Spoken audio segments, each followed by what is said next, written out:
Auto ఎక్కడికి madam? MVP. కూర్చోండి.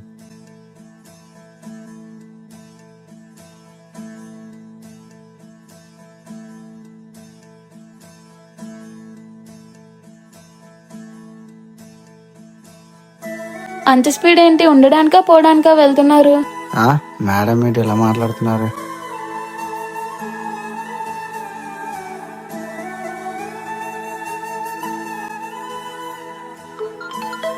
Hello, చెప్పు తమ్ముడు. అక్క ఇందాకలు వస్తుంటే ఎంబీపీలో యాక్సిడెంట్ అయిందంట అన్నయ్యకి. అంత స్పీడ్ ఏంటి? ఉండడానికా పోవడానికా వెళ్తున్నారు? మేడం ఇందాక బండి మీద వెళ్ళే వాళ్ళు ఆ మాట అన్నారు కదా, మీరు ఆ మాట అనడం వల్ల వాళ్ళకి ఏమైనా జరగకూడదు జరిగింది అనుకోండి, వాళ్ళ ఫ్యామిలీ చాలా బాధపడాల్సి వస్తుంది. రోడ్డు మీద ప్రయాణించే వాళ్ళని ఏదైనా మాట అనే ముందు కొద్దిగా ఆలోచించుకుని మాట్లాడండి. ఎందుకంటే ఎవరి నోటి మాట వల్ల ఎవరికి ఏ ఆటంకం వస్తుందో తెలియదు కాబట్టి.